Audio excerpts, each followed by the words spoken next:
नमस्ते बच्चों, आज हम गद्य भाग का पाठ पढ़ाने जा रहे हैं, जो कि पाठ नंबर है 3। महावीर प्रसाद द्विवेदी। इनका जन्म 1864 में हुआ था और मृत्यु है वो 1938 में हुई थी। महावीर प्रसाद द्विवेदी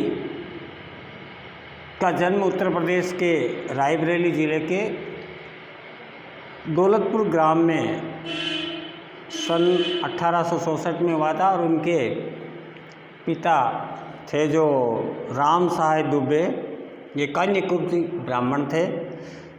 पारिवारिक आर्थिक स्थिति अच्छी न होने के कारण स्कूली शिक्षा पूर्ण कर उन्होंने रेलवे में नौकरी कर ली, लेकिन स्वाभिमानी स्वभाव से धनी द्विवेदी जी ने कुछ समय पश्चात ही रेलवे की नौकरी से इस्तीफा दे दिया। आप सन 1903 से लगा करके 1920 तक सरस्वती पत्रिका के संपादन से जुड़े रहे। सन 1938 में महावीर प्रसाद द्विवेदी का निधन हो गया। महावीर प्रसाद द्विवेदी जी प्रखर व्यक्तित्व और बहुमुखी प्रतिभा के धनी साहित्यकार थे।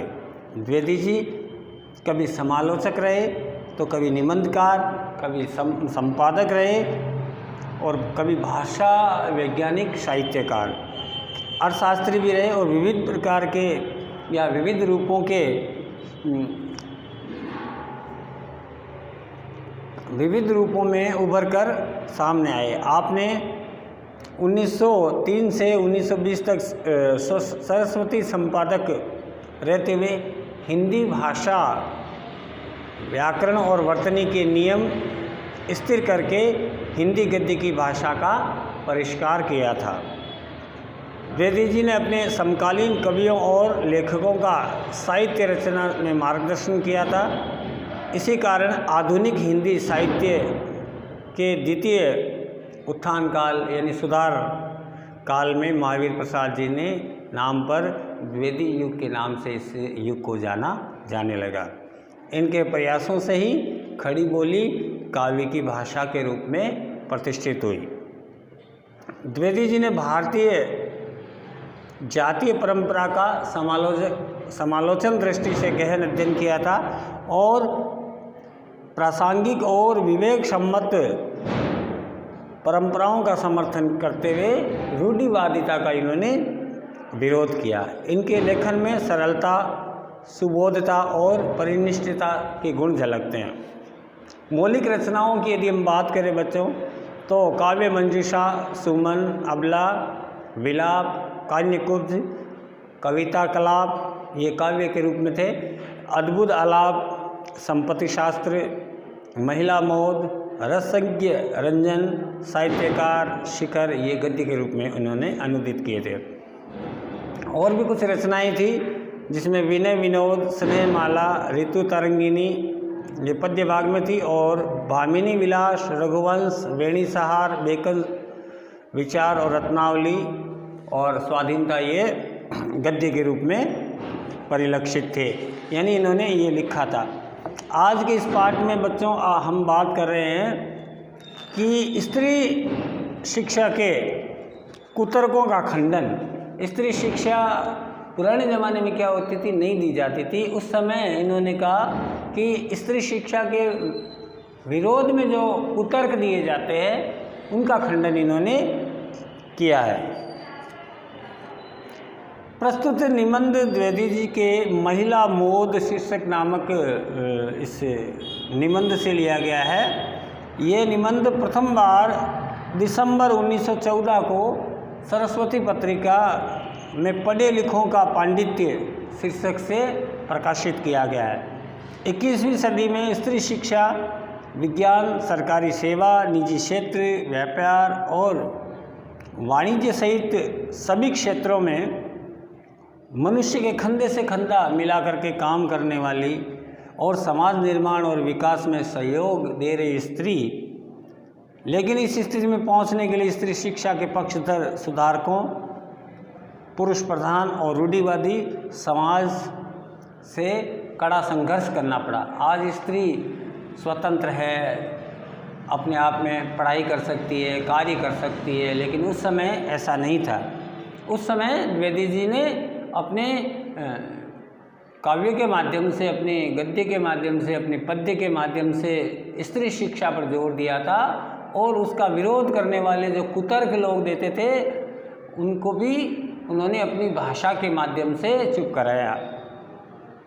स्त्री निबंध स्त्री शिक्षा को समाज और परिवार के विघटन और पतन के लिए जिम्मेदार ठहराने वाली दकियानूसी सोच को अकाट्य तर्कों द्वारा सिरे से उन्होंने खारिज किया। साथ इसमें दकियानूसी और अपारंपरिक या अप्रासंगिक परंपराओं के अंधानुकरण के बजाय विवेक सम्मत और तर्कपूर्ण परंपराओं को ग्रहण करने की बात कही है। द्विवेदी जी कहते थे कि सुनी सुनाई बातों पर लोग विचार करके और स्त्री शिक्षा के विरुद्ध बातें करते थे, वो बिल्कुल गलत है। दकियानूसी बातों पर कभी भी हमें विचार नहीं करना चाहिए या ज्ञान उससे प्राप्त नहीं करना चाहिए। परंपराएं अंधानुकरण करती है तो परंपराओं के अनुसार हमें नहीं चलना चाहिए, हमें परिवर्तन के साथ में परिवर्तन कर लेना चाहिए। इसी में ही हमारी भलाई होती है और उसी में ही सबकी भलाई होती है। इनकी भाषा शैली हिंदी के द्विवेदी युगीन गद्य की एक वानगी प्रस्तुत की है। बड़े शौक की बात है बच्चों कि आज भी ऐसे लोग विद्यमान हैं जो स्त्रियों को पढ़ाना और उनके गृह सुख में नाश का कारण समझते हैं। वो ये सोचते हैं कि स्त्री यदि पढ़ी लिखी होगी तो घर का नाश हो जाएगा। ये बिल्कुल गलत तर्क है। लोग भी ऐसे नहीं बल्कि सुशिक्षित लोग, ऐसे लोग जिन्होंने बड़े बड़े स्कूलों और शायद कॉलेजों में शिक्षा पाई है, वो भी इसका पक्ष लेते हैं। तो ये बिल्कुल गलत है। जो धर्मशास्त्र और संस्कृत के साहित्य ग्रंथ में परिचय रखते हैं और उनका पैसा कुशिक्षितों को सुसंस्कारित करने के लिए या कुमार्गियों को सन्मार्गी बनाने में, अधार्मिकों को धार्मिक बनाने में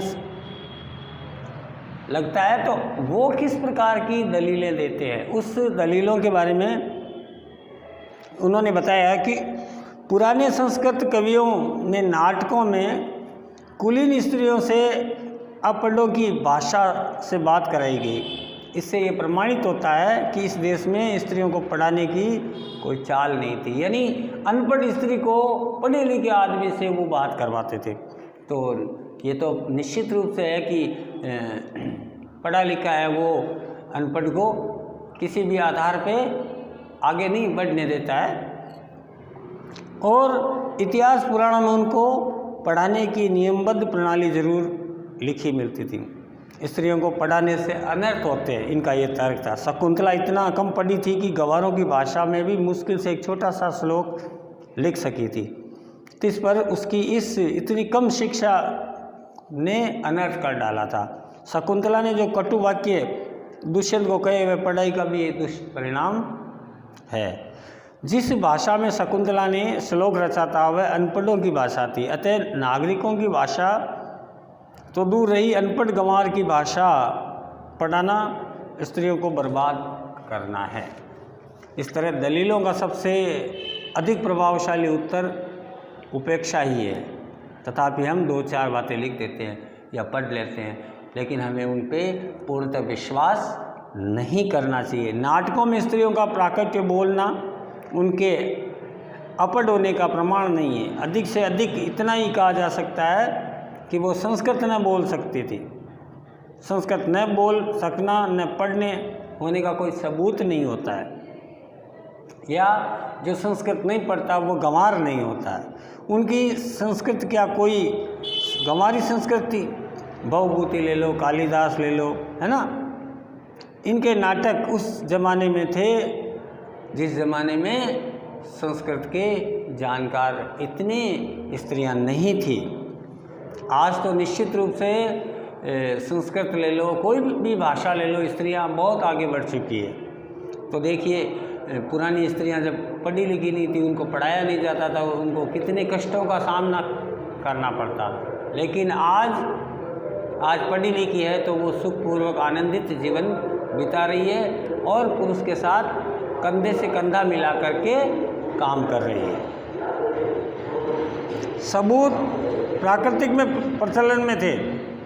प्राकृत यदि उस समय की प्रचलित भाषा न होती तो बौद्धों और जैनों के हजारों ग्रंथ उससे क्यों लिखे जाते। भगवान शाक्य मुनि, उनके चेले भी प्राकृत भाषा में ही उपदेश लेते। बौद्धों के त्रिपिटक ग्रंथ की रचना प्राकृतिक में की गई जाने का एकमात्र कारण यही था कि उस जमाने में प्राकृत की सर्वसाधारण भाषा थी, यानी कोई भी प्राकृत भाषा को आसानी से समझ पाता।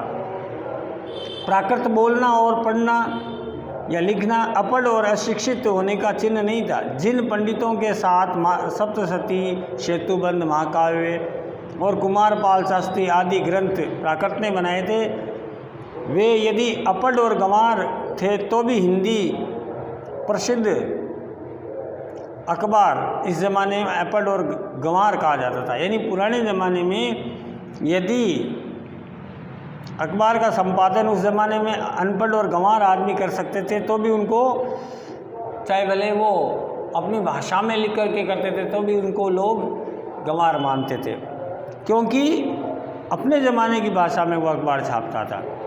हिंदी, बांग्ला आदि भाषाएं आजकल की प्राकृत, सोरसेनी, मगधी, महाराष्ट्री और पाली आदि भाषाएं उस ज़माने की भाषाएं थी। प्राकृत पढ़कर भी उस ज़माने में लोग इसी तरह सभ्य और शिक्षित और पंडित हो सकते थे, जिस तरह हिंदी, बांग्ला, मराठी आदि भाषाएं पढ़कर इस ज़माने में हम शिक्षित हो रहे हैं। फिर प्राकट्य बोलना अपढ़ होने का सबूत है। ये बात कैसी मानी जाती है? जिस समय आचार्य ने नाट्यशास्त्र संबंधी नियम बनाए थे उस समय सर्वसाधारण की भाषा संस्कृत नहीं थी। चुने हुए लोग भी संस्कृत बोलते थे या बोल सकते थे। इसी से उन्होंने अपनी भाषा और दूसरे लोगों तथा स्त्रियों की भाषा प्राकृत रखने का नियम कर दिया। उन्होंने कह दिया कि संस्कृत तो सिर्फ ज्ञानी ही पढ़ सकता है, दूसरा पढ़ ही नहीं सकता है। पुराने ज़माने में स्त्रियों के लिए किसी महाविद्यालय तो था नहीं। नियमबद्ध प्रणाली का उल्लेख उन्होंने पुराणों में न मिलते तो क्या आश्चर्य, और उल्लेख उसका कहीं नहीं हो रहा था। पर कष्ट इस बात का हो रहा था कि ये धीरे धीरे उनका उल्लेख भी नष्ट हो रहा था। पुराने ज़माने में विमान उड़ते थे, बताइए उनके बनाने की विद्या सीखने वाला कोई शास्त्री होगा, या बड़े बड़े जहाज़ों पर सवार होकर के लोग एक देश से दूसरे द्वीपों पर जाते थे। दिखाइए, जहाज बनाने की नियम प्रणाली के अंदर शिव ग्रंथ या दर्शक ग्रंथ, पुराण आदि में विमानों और जहाज़ों के द्वारा की जाने वाली यात्राओं का वर्णन मिलता ना, उसका हवाला दे करके उनका अस्तित्व तो हम बड़े गर्व से स्वीकार करते हैं। परंतु पुराने ग्रंथों में अनेक प्रगल्भ पंडितों ने नाम उल्लेखित करके कुछ लोग भारत की तत्कालीन स्त्रियों को मूर्ख और अनपढ़ और गंवार बताते हैं। इस तर्कशास्त्रज्ञता और इस न्यायशीलता की बलिहारी वेदों को प्राय सभी हिंदू ईश्वर कृत मानते थे।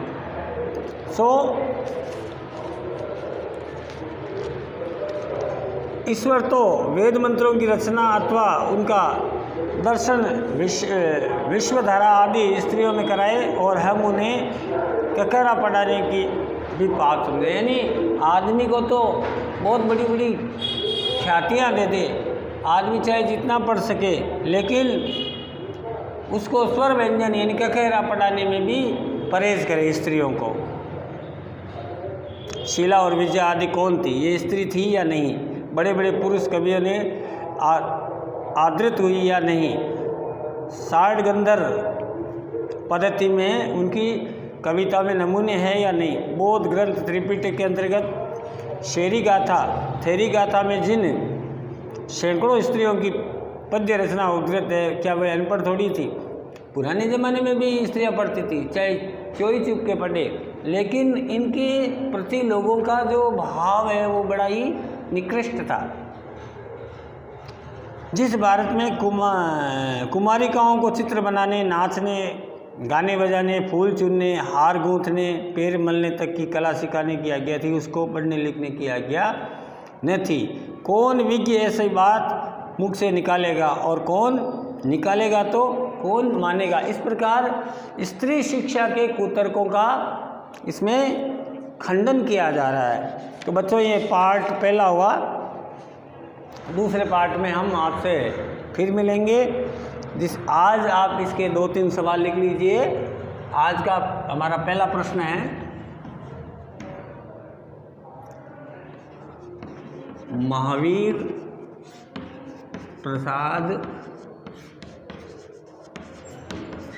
द्विवेदी ने कौन सी पत्रिका का संपादन किया। ठीक है ना। प्रश्न नंबर 2 लिखिए।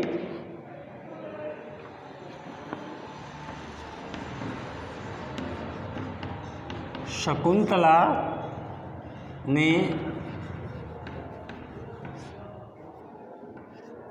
किस भाषा में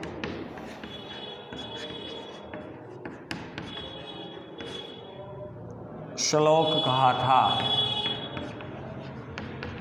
शकुंतला ने दुष्यंत को कौन सी भाषा में ये कहा था। तो अगले पार्ट में हम आपसे फिर मिलेंगे। तब तक के लिए नमस्कार।